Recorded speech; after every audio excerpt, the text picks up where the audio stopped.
Good morning, students. Today I am going to continue my lecture for plus 2 political science, and the name of the chapter is United Nations Organizations. And let us start with the topic WTO, World Trade Organization. World trade organization एक international organization है जो कि export import के business के लिए rules जो है global trade के लिए पूरे लेवल पर सेटअप करती है। इसमें ये बताया गया है कि ये दिस ऑर्गेनाइजेशन वाज सेटअप इन 1995। ये था कि जो general assembly on trade and tariffs second world war के बाद क्रिएट की गई थी, ये उसका सक्सेसर बनी। इसके 164 मेंबर्स थे, जो हमारे पास डाटा था 29 जुलाई 2016 तक।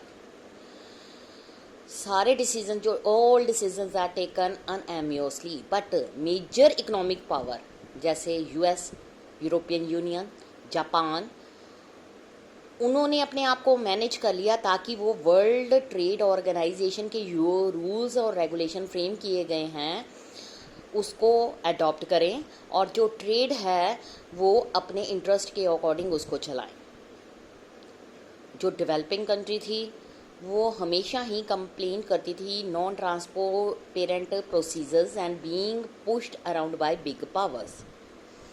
अगर हम बात करें India and UN reforms, India ने सपोर्ट किया restructuring of united nation on several ground. ये बिलीव किया जाता था कि अगर यूनाइटेड नेशन में चेंजेस किए जाएंगे और उसको और ज़्यादा स्ट्रॉन्गर बनाया जाएगा तो जो चेंजेस पूरे वर्ल्ड में डिज़ायरेबल हैं वो पूरी तरह से लागू हो सकेंगे। जो इंडिया था उसने यूनाइटेड नेशन के इन रूल्स, रेगुलेशन और रिफॉर्म स्ट्रक्चर्स को प्रमोट किया, क्योंकि इंडिया जो है दूसरी स्टेट्स के साथ डेवलपमेंट एंड कोऑपरेशन चाहता था। India believes that development should be central to united nation agenda as it is a vital pro-condition for the maintenance of international peace and security। कि पीस सिक्योरिटी तभी बन सकती है जब ऑल कंट्रीज़ जो हैं एक दूसरे की हेल्प करें। One of the major concern जो इंडिया का था वो था कंपोजिशन ऑफ सिक्योरिटी काउंसिल,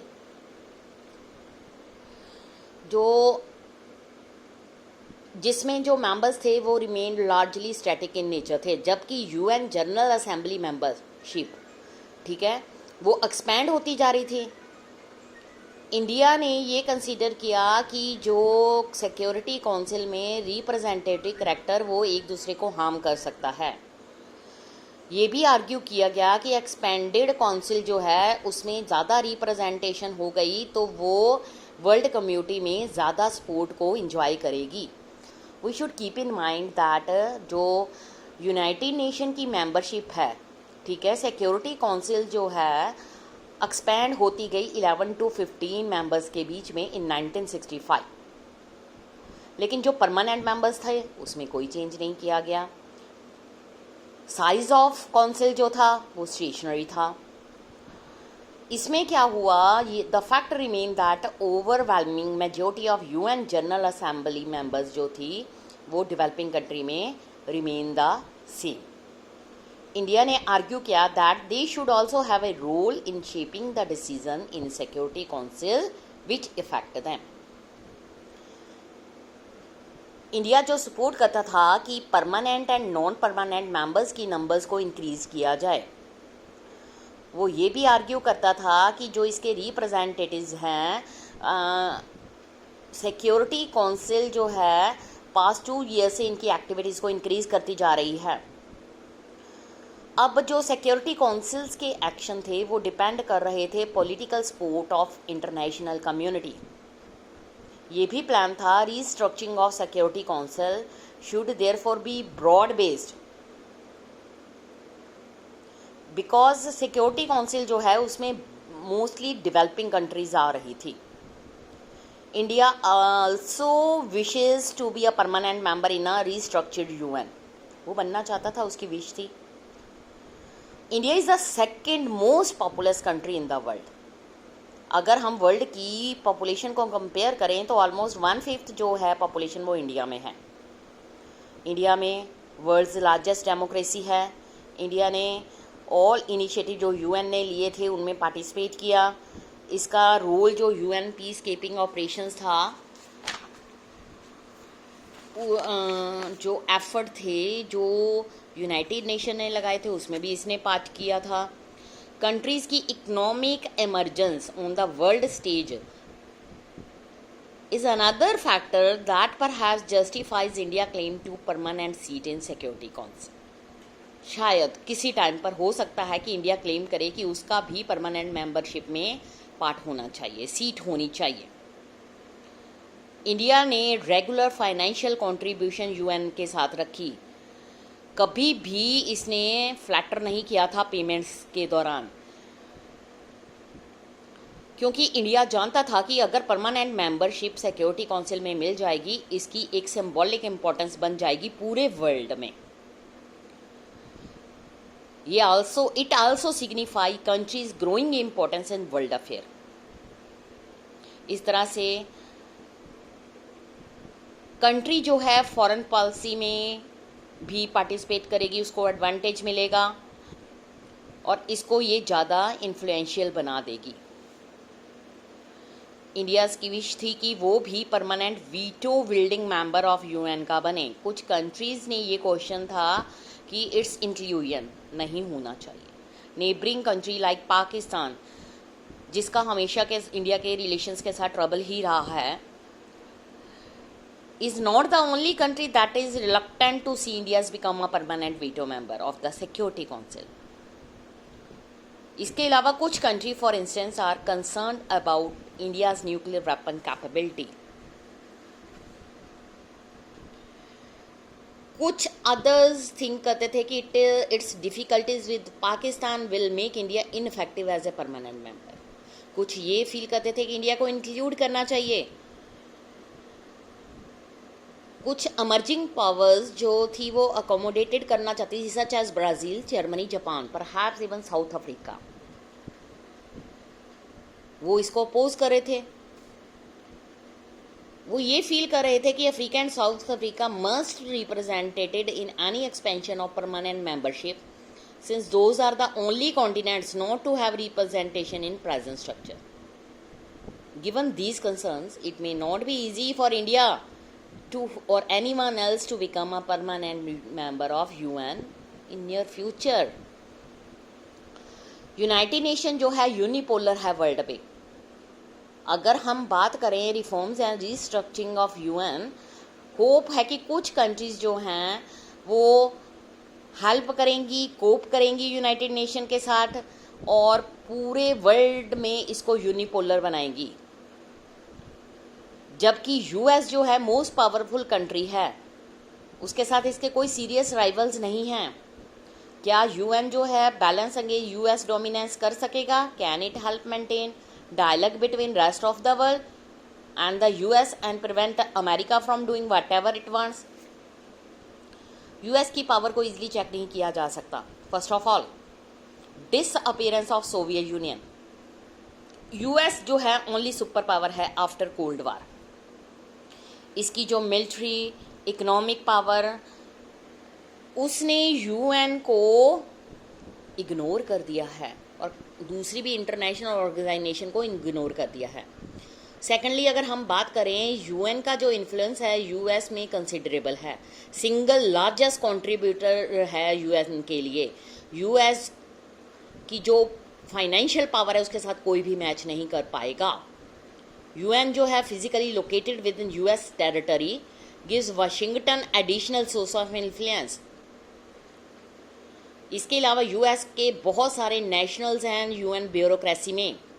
इसके अलावा वीटो पावर के कारण यूएन जो है can stop any moves that it find annoying or damaging to its interest or interest of friends and allies. The power of US, its veto within the organization also ensure that Washington has a considerable degree, that means to choice the sector journey of UN.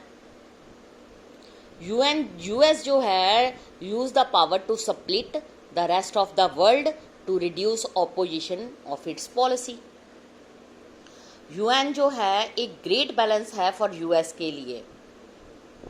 Nevertheless, in a unipolar world in which the US is dominant, UN can and has served to bring the US and rest of the world into discussion over various issues. जो US के leaders हैं उनका frequent criticism है United nation के against. इसका purpose ये है कि 190 नेशंस जो हैं वो कन्फ्लिक्ट में पार्टिसिपेट कर रहे हैं, सोशल इकोनॉमिक डेवलपमेंट में पार्टिसिपेट कर रहे हैं. As for the rest of the world, UN ने एक ऐसा अरीना प्रोवाइड किया है कि इसने यूएस के एटीट्यूड और पॉलिसीज को पॉसिबल बना दिया है. जो रेस्ट ऑफ द वर्ल्ड है उसमें ये कहा गया है कि united against Washington, virtually while it is virtually impossible to balance US power. इसलिए UN does provide a space within which argument against specific US attitudes and policy जो है एंड कॉम्प्रोमाइजेज उनको सुना जाता है और उसको शेप दी जाती है. यूएन जो है एक इम्परफेक्ट बॉडी है, but without it world would worse off, और ज़्यादा वर्स हो जाएगा. Given the growing connection and links between society and issues, जिसको हम कहते हैं interdependence, it is hard to imagine how more than 7 billion पूरे वर्ल्ड में people would live together without an organization like united nation. Technology promise करती है increase planetary interdependence, इसलिए जो यूएन है उसकी इम्पोर्टेंस ये है कि उसको इंक्रीज किया जाए. पीपल्स गवर्नमेंट वो वेज फाइंड कर रहे हैं ताकि इसको सपोर्ट मिले. वो यूनाइटेड नेशन को, इंटरनेशनल ऑर्गेनाइजेशन को इस तरह से बनाया जाए कि उनके अपने इंटरेस्ट इंटरनेशनल कम्युनिटी और ज़्यादा प्रोटेक्ट हो सके.